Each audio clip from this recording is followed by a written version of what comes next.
মাছ ধুয়ে নিচ্ছি, এগুলো নদীর মাছ, মাছটার নাম মনে পড়তেছে না। আপনারা কে কে চেনেন এই মাছটা কমেন্ট করে জানাবেন। আসসালামু আলাইকুম, সবাই কেমন আছেন? আশা করছি সবাই ভালো আছেন। আমি আলহামদুলিল্লাহ ভালো আছি। মাছটা লবণ দিয়ে ভালো করে ধুয়ে নিচ্ছি।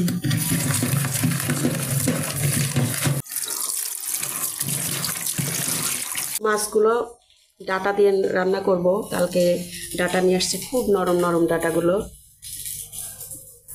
ঝিঙে দিয়ে এই মাছটা আমার কাছে বেশি টেস্ট লাগে, কিন্তু বাসায় ঝিঙে নেই। এখন সে এনেও দিতে পারবে না, বলতেছে যে ডাটা আছে, ডাটা দিয়ে রান্না করো। তো ডাটা দিয়ে রান্না করতেছি, ডাটার সাথে আলু দেব। তাছাড়া ডাটাগুলো খুবই নরম, এই জন্য ডাটা দিয়ে রান্না করব।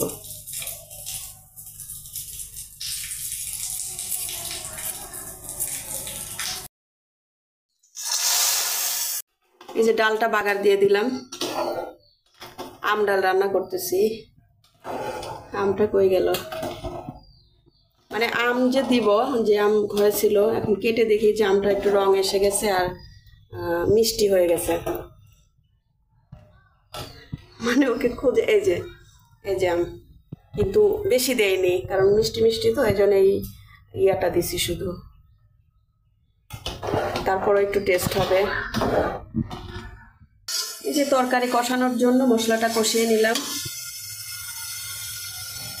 এবার তরকারিগুলো দিয়ে দিলাম, ডাটা আর আলু। কার কার ডাটা খেতে ভালো লাগে, ডাটা দিয়ে মাছ রান্না ভালো লাগে জানাবেন। আমি সব তরকারি পছন্দ করি, সব তরকারি খাই, সবই আমার প্রিয়। তবে কিছু কিছু তরকারি আছে শীতের গরমের খুব ভালো লাগে। শীতের তরকারির মধ্যে ফুলকপি, আর কি এই মুহূর্তে মনে পড়তেছে না। বাঁধাকপিটা আমার পছন্দ না খুব একটা, সিমটাও পছন্দ না, মটরশুঁটি ভালো লাগে, গাজর ভালো লাগে। শীতে আর কি সবজি মনে করতেছে না এই মুহূর্তে।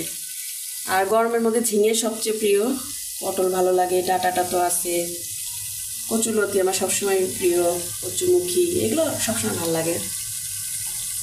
তরকারিটা কষিয়ে নেই। তেল মনে হচ্ছে একটু অতিরিক্ত বেশি হয়ে গেল আজকে। এই যে মাছটা হয়ে গেছে প্রায়, মাছ দিয়ে দিছিলাম। এটা তো খুবই নরম মাছ, এগুলো তো আর কষানো যায় না। এই যে এটার তাও মাথা খুলে গেছে। এই যে যাই হোক, আজ এ পর্যন্তই। ভিডিওটা আর লং করবো না, কারণ এখনো রান্না বান্না বাকি আছে। সব রান্না তো আর দেখানো যায় না, ভিডিওটা বেশি লং হয়ে যায় তাহলে। সবাই ভালো থাকবেন, সুস্থ থাকবেন। আবারও নতুন কোনো ব্লগে দেখা হবে। যারা আমার ভিডিওটা ইউটিউব থেকে দেখছেন তারা একটা সাবস্ক্রাইব করে, লাইক, কমেন্ট, শেয়ার করে পাশে থাকবেন। আর যারা ফেসবুক পেজ থেকে দেখছেন তারা ফলো, লাইক, কমেন্ট, শেয়ার করে আমার পেজটার পাশে থাকবেন। আল্লাহ হাফেজ।